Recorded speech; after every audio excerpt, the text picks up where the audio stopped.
Students? All are there in class? कौन कौन है क्लास में?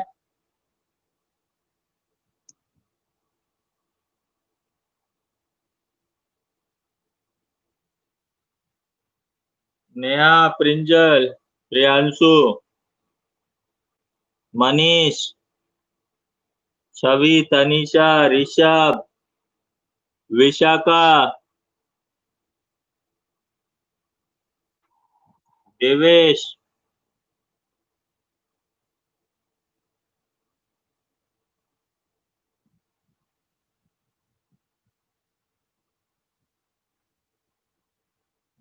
ईशिका,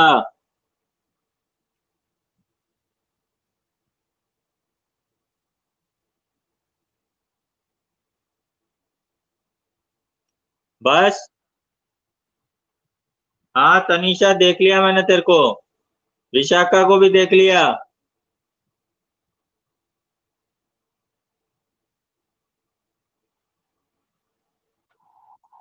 हाँ, आज चैप्टर 2 स्टार्ट करेंगे। चैप्टर 1 कंप्लीट कर दिए थे, चैप्टर 2 स्टार्ट करेंगे। तो हिस्ट्री का चैप्टर 2 स्टार्ट करेंगे आज। हिस्ट्री का चैप्टर 2 है from trade to territory.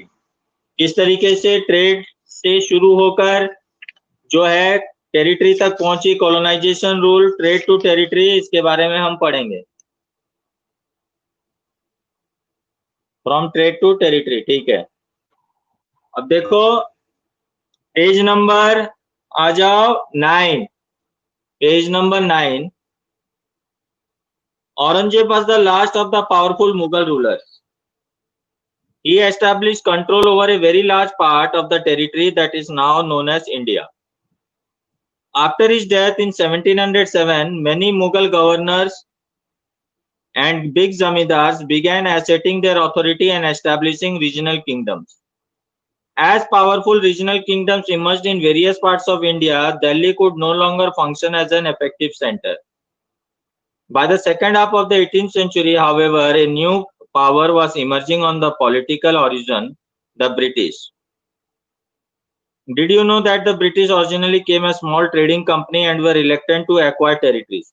How then did they come to be the masters of a vast empire? तो औरंगजेब जो था वो लास्ट सबसे बड़ी जो टेरिटरी डेवलप हुई थी, मुगल टेरिटरी डेवलप हुई थी। औरंगजेब जो था वो last ruler, last powerful ruler था। उसके बाद मुगल टेरिटरी धीरे धीरे टूटती चली गई, बिखर गई, टुकड़ों में बट गई। इसके बाद जो सबसे बड़ा पावर मुगलों के बाद में जो बनी या जिसने इंडिया पे पूरा कब्जा किया, वो था ब्रिटिश पावर। ये आए थे बिजनेस करने के लिए, लेकिन इनकी मंशा, इनकी सोच कुछ और थी। ये पूरी इंडिया को जो है अपने अंडर में लाना चाहते थे, पूरा इंडिया पे कब्जा करना चाहते थे। ये इनकी मानसिकता थी। इसको इन्होंने कैसे पूरा किया? East India company comes east. East India company के नाम से जो है ब्रिटिश जो है वो इंडिया में बिजनेस करने के पर्पज से कैसे आए? In 1600, the East India Company acquired a charter from the ruler of England, Queen Elizabeth I, granting it the sole right to trade with the East. This meant that no other trading group in England could compete with East India Company.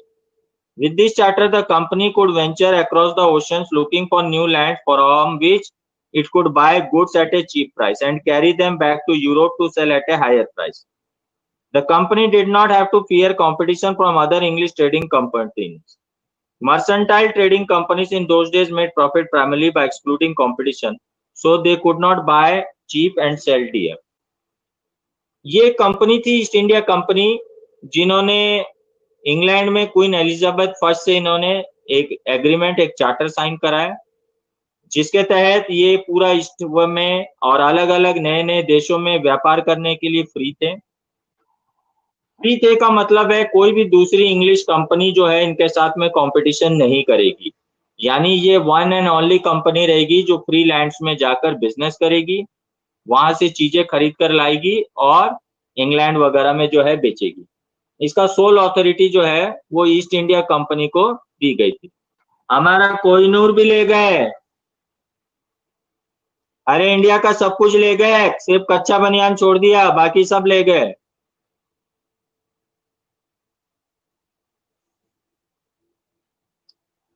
The Royal Charter, however, could not prevent other European powers from entering the eastern markets. By the time the first English ship sailed down the west coast of Africa around the Cape of Good Hope and crossed the Indian Ocean, the Portuguese had already established their presence in the western coast of India and had their base in Goa. In fact, it was Vasco da Gama, a Portuguese explorer, who had discovered this sea route to India in 1498. By the early 17th century, the Dutch too exploring the possibilities of trade in Indian Ocean. Soon the French traders arrived on the scene. अब east India company जब तक Britishers India आते तब तक उससे पहले ही पोर्तुगीज भारत में आ चुके थे। गोवा रीजन में इनका अच्छा दबदबा था। वास्को डा गामा जो था एक पोर्तुगीज एक्सप्लोरर था जिसने पहली बार इंडिया की सी रूट खोज निकाला था, और जिस जगह पर इसने सबसे पहले लैंड किया था गोवा में, उसी जगह पर उसके नाम से एक शहर है वास्को। उसके बाद डच कैनेडियन लोग भी आ गए थे, फ्रेंच लोग भी इंडिया का रूट खोजते हुए बिजनेस करने के लिए आ गए। उसके बाद ब्रिटिशर्स आए, जो ये लोग उससे पहले ही आ चुके थे। Page number 10।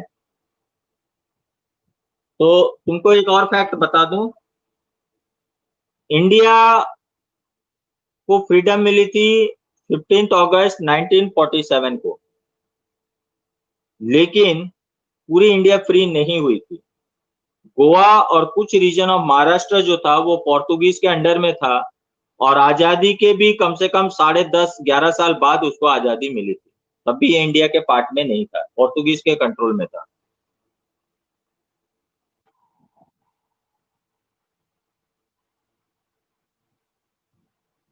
ले गए, लेकिन फिर भी हमने डेवलपमेंट किया, हम वापस फाइट बैक किए।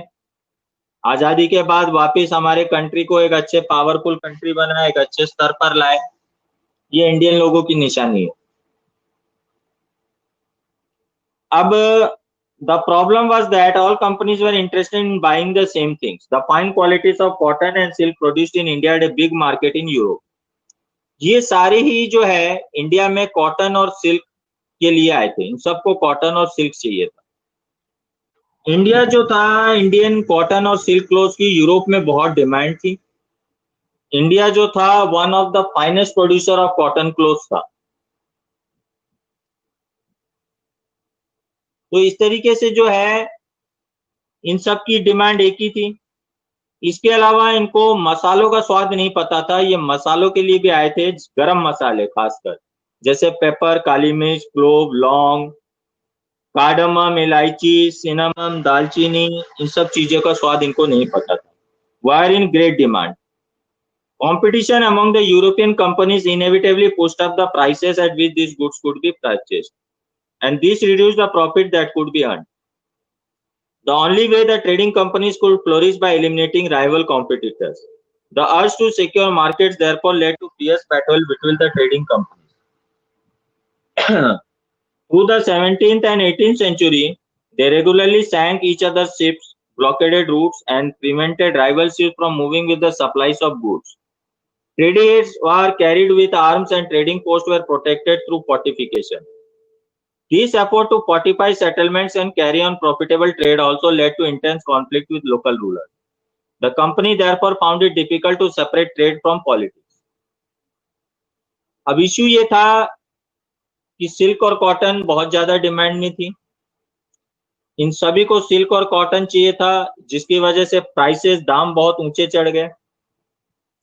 प्रॉफिट इनको नहीं मिल पा रहा था उतना। अब इनमें आपस में दुश्मनी होने लग गई, ये लोग आपस में लड़ने लग गए, ये कंपनीज जो है आपस में लड़ने लग गए। कई बार ये एक दूसरे के शिप्स को डुबो देते।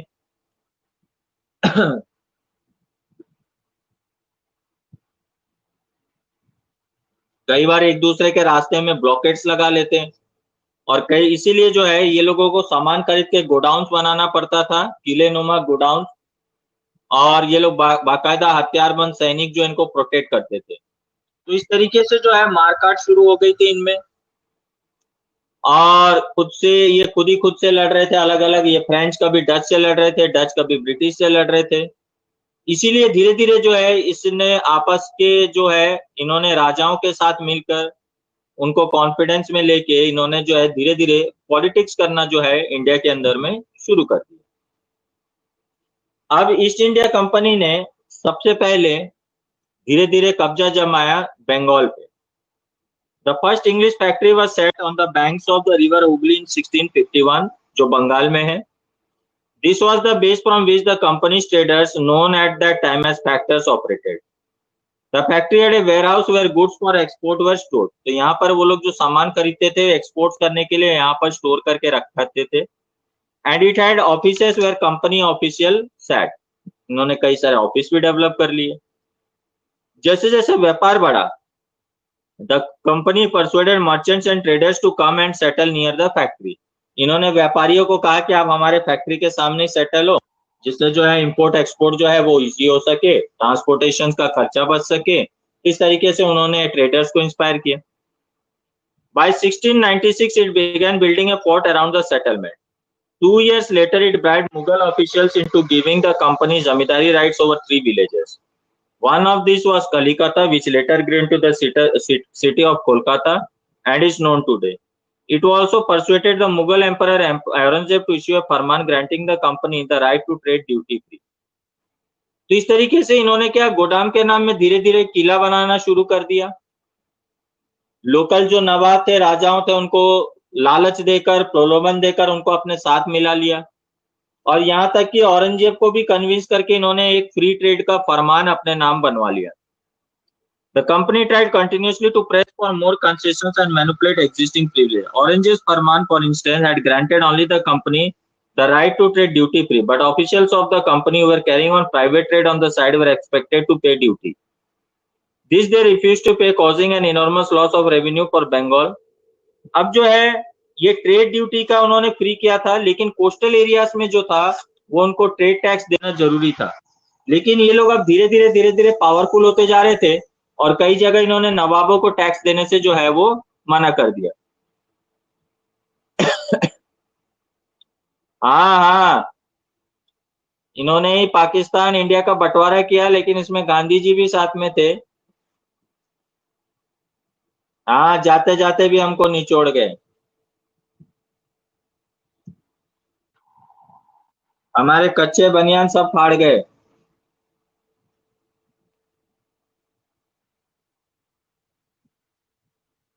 अब है ये व्यापार करते करते कैसे ये बैटल्स, लड़ाइयां शुरू हो गई।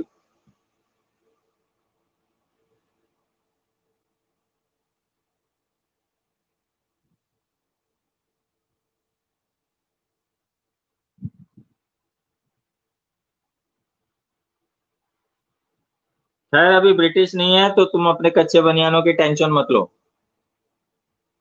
How trade led to battles, ये ट्रेड करते करते कैसे लड़ाइयां छिड़ गई। Through the early 18th century, the conflict between the company and the Nawabs of Bengal intensified. After the death of Aurangzeb, the Bengal Nawabs asserted their power and autonomy as other regional powers were doing at that time. Murshid Quli Khan was followed by Alivardi Khan and then Sirajuddaulah as the Nawab of Bengal. Each one of them was a strong ruler. They refused to grant company concession, demanded large tributes for the company's right to trade, denied it at the right to mint coins, and stopped it from extending its fortification. Accusing the company of deceit, they claimed that the company was depriving the Bengal government of huge amounts of revenue and undermining the authority of the Nawab. It was refusing to pay taxes, writing disrespectful letters and trying to humiliate the Nawabs and his officials. The company on its part declared that unjust demands for the local officials were ruining the trade of the company, and trade could flourish only if the duties were removed. It was also convinced that to expand trade, it had to enlarge its settlements, buy up villages, and rebuild its fort. The conflict led to confrontations and finally culminated in the famous Battle of Plassey. अब औरंगजेब के death के बाद बंगाल के नवाब जो है independent powers में आ गए। सिराजुद्दौला, अलीवर्दी खान, मुर्शिद कुली खान, ये लोग बंगाल के नवाब बने। इन्होंने नवाब बनने के बाद में जो है कंपनी पे प्रेशर दिया। इन्होंने जो किला बनाना शुरू कर दिया था गोडाउंस के नाम पे, उसको रोक दिया। ट्रेड ड्यूटीज मांगने लग गए। तो इस तरीके से उन्होंने जो राइट्स जो है वो कंपनी को देने से मना कर दिया। कंपनी उनको लेटर लिखने लग गई कि लोकल बिजनेसमैन फायदा उठा रहे, कंपनी को लॉस हो रहा है, वो उस तरीके से फायदा नहीं कर पा रहे, बिजनेस नहीं कर पा रहे। तो ऐसे टैक्सेशन, फोर्टिफिकेशन, ट्रेड, ऐसे सारी चीजों को लेकर बंगाल के नवाब और ये ब्रिटिश जो ईस्ट इंडिया कंपनी थी, इनमें क्लैश होने लग गई। और ये क्लैश होते होते इनकी लड़ाई आपस में छिड़ गई, जिसका बैटल ऑफ प्लासी जिसका नतीजा है। अब बैटल ऑफ प्लासी में क्या हुआ, इन्होंने डिवाइड एंड रूल की पॉलिसी अपनाई। हम अगर कहीं पर हारे हैं,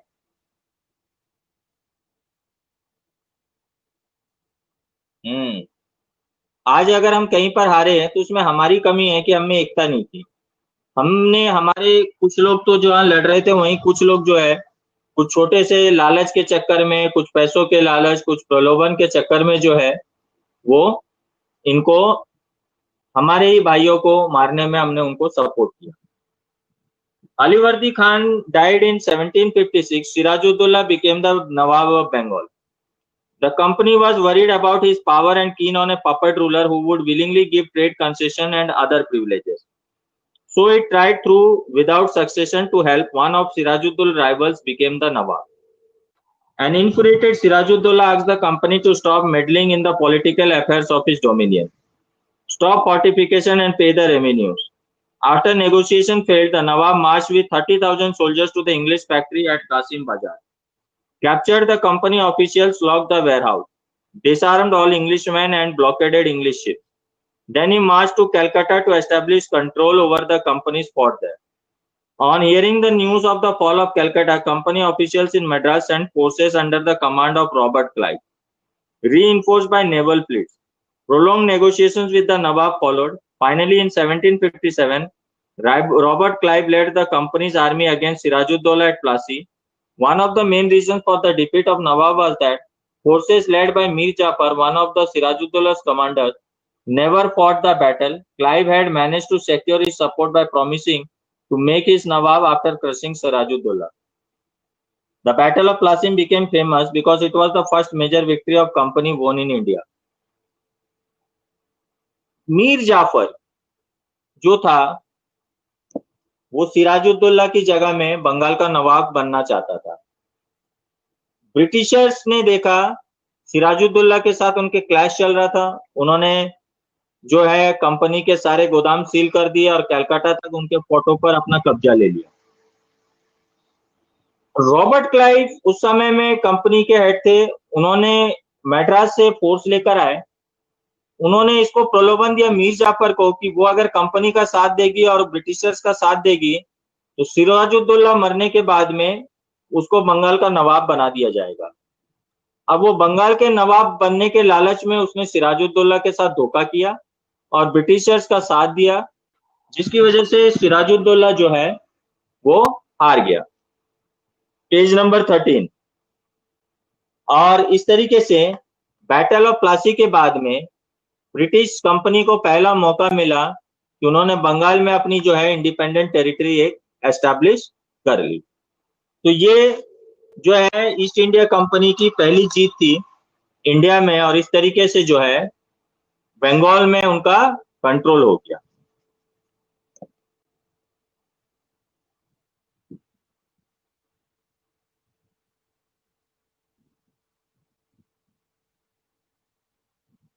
हाँ, अगर एकता होती तो हम भी गोरों को काला करते हैं।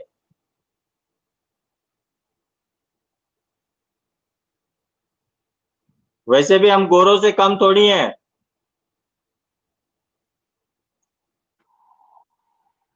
अब तो हम उनसे भी ज्यादा गोरे हैं, गोरों से भी ज्यादा गोरे हैं हम आजकल।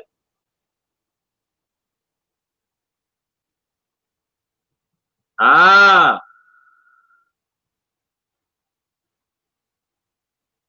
अब तो हम गोरों को कंपटीशन दे रहे हैं, गोरों से ज्यादा गोरे हो गए, कुछ फेयर एंड लवली के साथ, कुछ फेयर एंड लवली के बिना।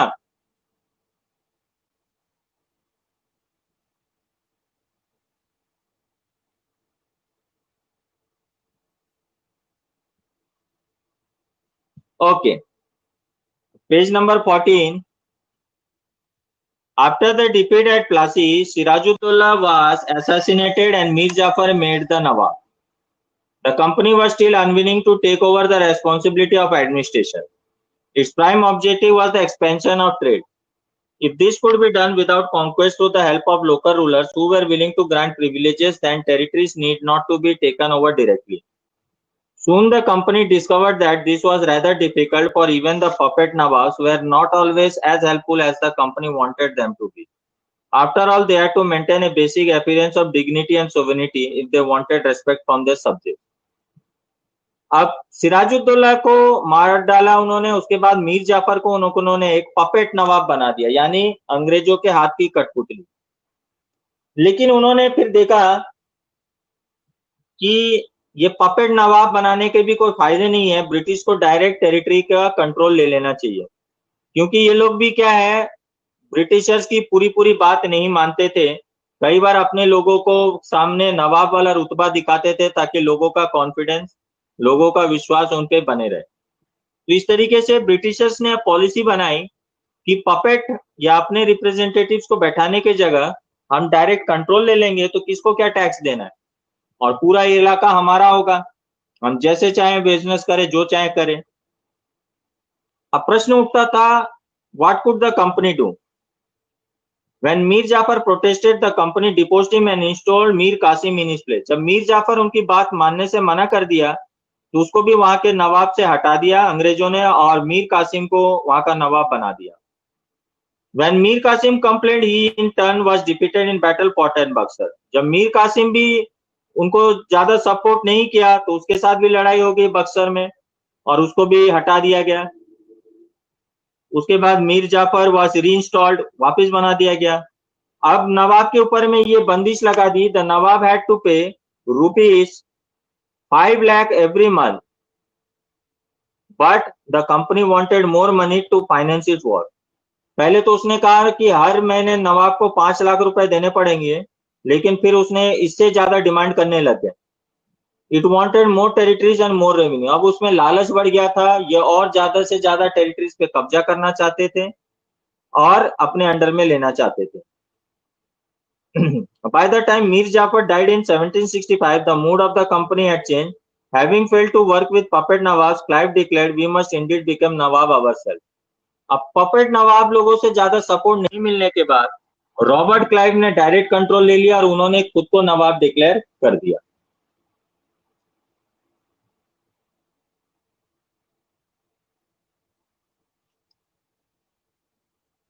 Finally, in 1765, the Mughal emperor appointed company as the Diwan of the provinces of Bengal. The Diwani allowed the company to use the vast natural resources of Bengal. This solved a major problem that the company had earlier faced. From the earlier 18th century, trade with India had expanded, but it had to buy most of the goods in India with gold and silver imported from Britain. This was because at this time, Britain had no goods to sell in India. The outflow of the gold from Britain soared after the Battle of Plassey and entirely stopped after the assumption of Diwani. Now revenues from India could finance company expenses. These revenues could be used to purchase cotton and silk textiles in India, maintain company troops and meet the cost of building the company port and offices at Calcutta. अब Britishers ने क्या किया कि direct control लेने के बाद में इनकी सबसे बड़ी दिक्कत ये आती थी कि इंडिया में जो कॉटन और सिल्क का बिजनेस होता था वो गोल्ड और सिल्वर के थ्रू होता था, गोल्ड कॉइन और सिल्वर कॉइन के through.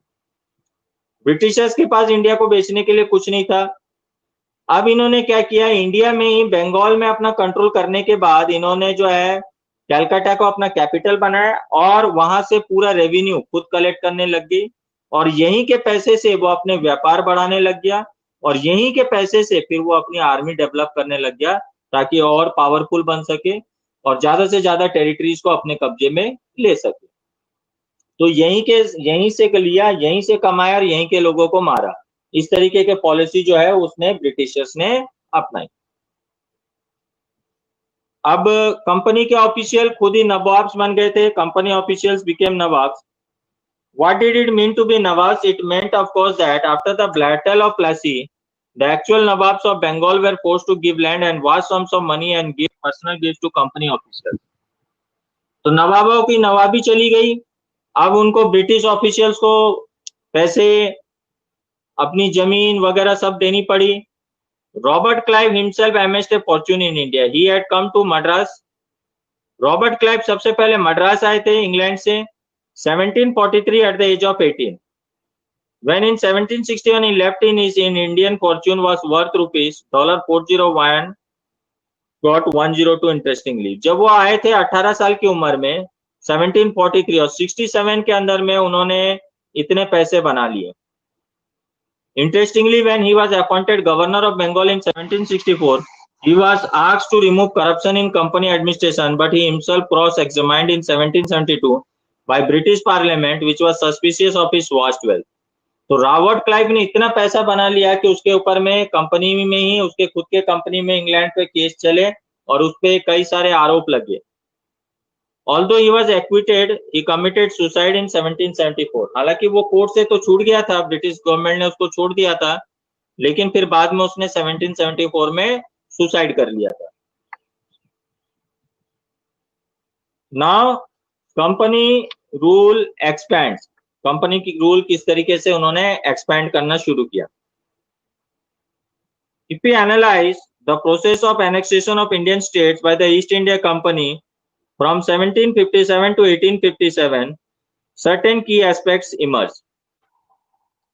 The company rarely launched a direct military attack on an unknown territory. इन्होंने कभी भी किसी अननोन टेरिटरी पे डायरेक्ट मिलिट्री अटैक नहीं किया. ये बहुत शातिर थे. The company rarely launched a direct military attack on an unknown territory. Instead, it used a variety of political, economic, and diplomatic methods to extend its influence before annexing an Indian kingdom. तो ये कूटनीति से, राजनीति से, इस तरीके से जो है ये टेरिटरीज को एक्सपैंड करने की कोशिश करते थे. After the Battle of Buxar in 1764, the company appointed residents of Indian states. There were political or commercial agents, and their job was to serve and further the interest of the company. Through the residents, the company officials began interfering in the internal matters of the empire. इन्होंने क्या किया, अपने representatives बनाने लग गए जो अब भीतरी अंदरूनी यानी किंग्स के अंदरूनी मामले में दखल देना, साठगांठ करना, पॉलिटिक्स करना, राजनीति करना, इस तरीके के एक्टिविटीज में इन्वॉल्व हो गए. अब ये लोग खुद डिसाइड करने लग गए कि कोई राजा मरने के बाद कौन उसकी जगह लेना चाहिए, हर चीज में इंटरफेयर करने लग गए. They tried to decide who was to be the successor to the throne and who was to be appointed in administrative posts. Sometimes the company forced the states into a subsidiary alliance.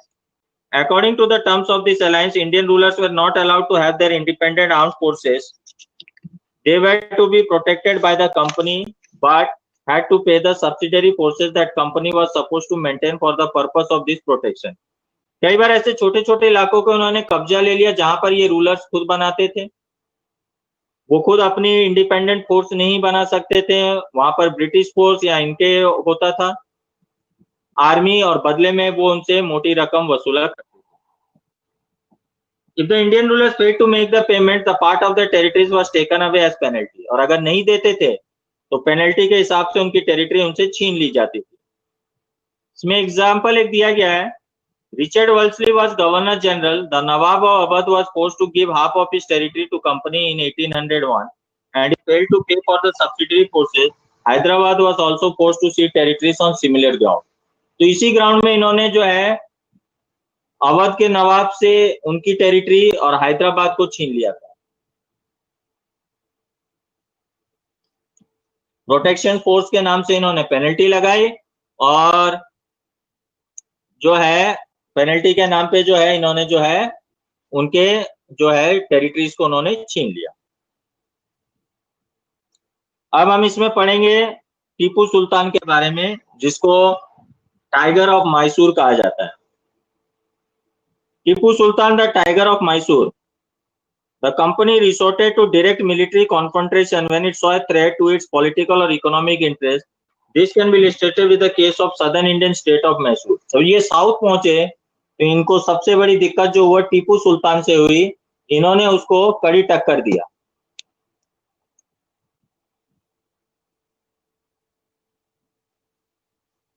Mysore had grown in strength under the leadership of powerful rulers like Hyder Ali. From 1761 to 1782, and his famous son Tipu Sultan ruled from 1782 to 1799. Mysore controlled the profitable trade of Malabar coast, where the company purchased pepper and cardamom. In 1985, Tipu Sultan stopped the export of sandalwood, pepper and cardamom through the ports of his kingdom and disallowed local merchants from trading with the company. Mysore से जो है south से इनका गरम मसाले और sandalwood का तगड़ा बिजनेस होता था. यहाँ पर पहले हैदर अली का एक बहुत पावरफुल किंगडम एस्टैब्लिश था 1761 से लेके 82 तक. उसके बाद में उनका बेटा टीपू सुल्तान यहाँ का किंग बना 1782 से 1799 तक. टीपू सुल्तान ने वहां से जो है ब्रिटिश कंपनी का एक्सपोर्ट पूरा बंद कर दिया और वहां से इसका पोर्ट्स में वहां से ट्रेड करना, एक्सपोर्ट करना, इस सब पे उसने रोक लगा दी ब्रिटिश. यहाँ तक कि वहां के जो लोकल ट्रेडर्स थे उनको भी ब्रिटिशर्स के साथ में बिजनेस करने पे उसने रोक लगा दी. He also established a close relationship with the French in India and modernized his army with their help. उसने फ्रेंच लोगों के साथ में बहुत अच्छी रिलेशन डेवलप की और उनकी मदद से जो है अपनी आर्मी को डेवलप भी किया.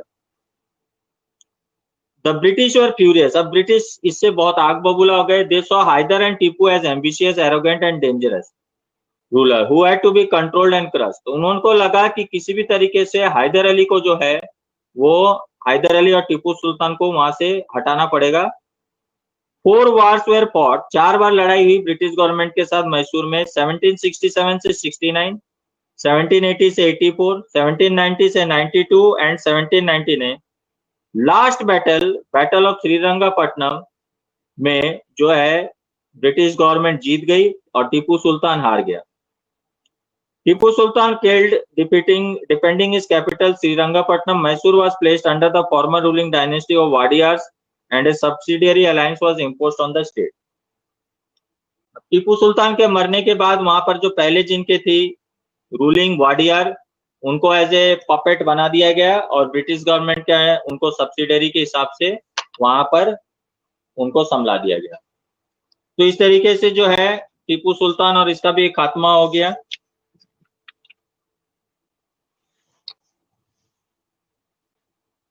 Last topic, war with Marathas. From the late 18th century, the company also sought to curb and eventually destroy Maratha power. अब जो दूसरा इनके लिए चैलेंज था वो था Maratha power. With their defeat in the third battle of Panipat in 1765, the Marathas' dream of ruling from Delhi was shattered. They were divided into many states under different chiefs. अब मराठा जो डायनेस्टी थी वो अलग अलग टुकड़ों में बट गई थी जिसके अलग अलग सरदार होते थे. एक था सिंधिया, एक होलकर, एक गायकवाड़ और एक Bhosle. These chiefs were held together in a confederacy under a Peshwa, जो एक पेशवा के अंडर में थे, who became its effective military and administrative head based in Pune. Maharji Scindia and Nana Fadnis were two famous Maratha soldiers and statesmen of the late 18th century.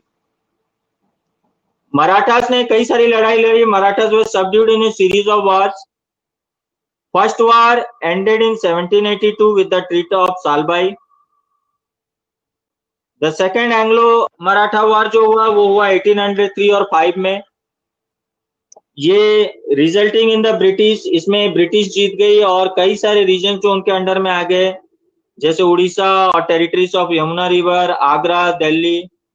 Finally third Anglo Maratha war जो लड़ा गया वो 1817 से 19 के बीच में और इसमें Maratha power जो है खत्म हो गया, पेशवाओं को हटा दिया गया और जो है कंप्लीटली अब कंट्रोल हो गया विंध्यास रीजन्स में जो है वो ब्रिटिश का कंट्रोल हो गया. That's it for today. Next class में द क्लेम टू पैरामाउंटसी से हम स्टार्ट करेंगे. किसी को कोई डाउट? विशाखा मेरा डायलॉग मेरे को चिपका रही है. Okay. So that's it for today. Thank you and have a nice day.